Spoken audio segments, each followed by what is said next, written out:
In today's video, we are doing 10 weight loss lessons that we can learn from the world's leading experts. And when I say experts, I mean experts. These are lessons that we can learn from the Weight Loss Registry Council in America.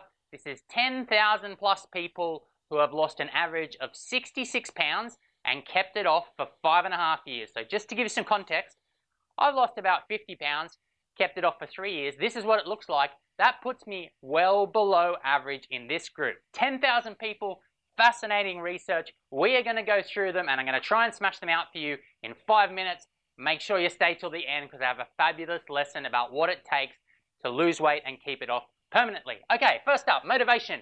People in the Weight Loss Registry Council, 63% of them report starting their weight loss journey with a specific trigger. They had a good reason to lose weight. In younger people, that tends to be an emotional or a vanity trigger.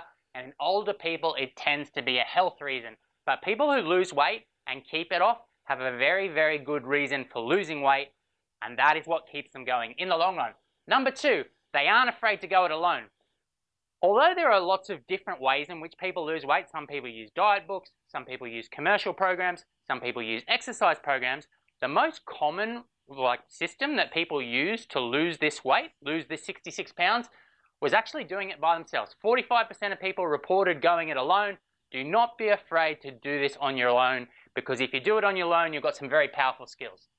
Next up, number three, do not be afraid to restrict certain foods.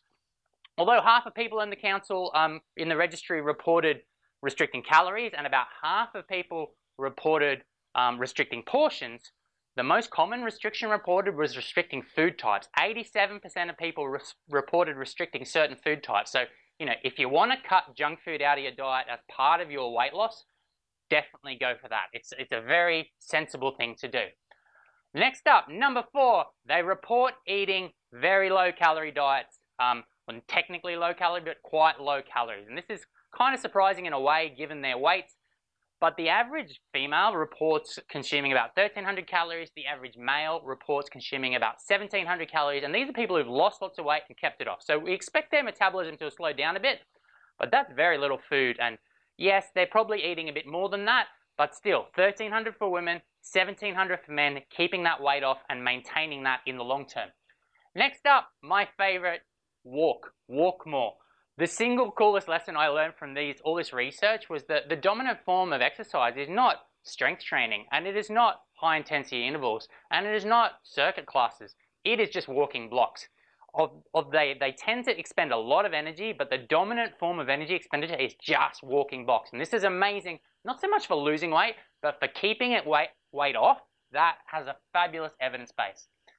Number six, another one surprising for some people, but people in the weight loss registry, they're not afraid to use the scale. In fact, 75% of them report using the scale on a weekly basis. Lots of them use it daily. If you can use the scale without it making you crazy, then the scale can be a really good weight loss adherence tool. You just need to understand why the water weight kind of bounces around and learn from that. Next up is eat breakfast. This is a kind of controversial one. I think it reflects the fact that these people are from a certain time period, but basically 75% of them report eating breakfast every day. Only 4% skip it on a regular basis. As time goes by, I'm sure some of the intermittent fasting movement will bring into this, but we know metabolically breakfast is a sensible idea. So if you can eat a regular breakfast and it helps you, that's a great idea. Number eight, another surprising one, diet soda. 53% of the people in the registry drink diet soda, which I found fascinating. Only 5 to 10% drink normal soda. But if you can use diet soda as a crutch to get off, full sugar soda, then it's a great idea. And, there's lots of research questioning the validity of low-calorie sweeteners. But, these are the best weight losers in the world. Over half of them use diet soda. If diet soda is going to help you control your calories, then by all means, go for it. Finally, not almost finally, but they reap profound benefits. This was, physically, psychologically, their health. The benefits driven by this average weight loss of 66 pounds are absolutely phenomenal. So all of this stuff that is quite challenging to do is totally worth it, because if you lose 66 pounds and keep it off, totally changes your life, psychologically, physically, health-wise, wonderful, wonderful things.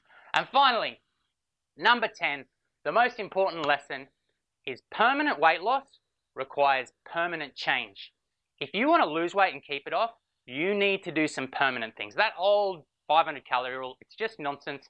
We know that to lose weight and keep it off, you need to make like a 10 calorie change to your energy balance per pound you want to keep off. That's the 10 calorie rule. So, you're going to end up expending less energy, eating less food, or exercising more. And these people, they did 3 very specific things. So they ate better quality food. So they focused on better quality food.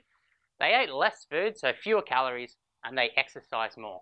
Permanent lifestyle change is what creates permanent weight loss.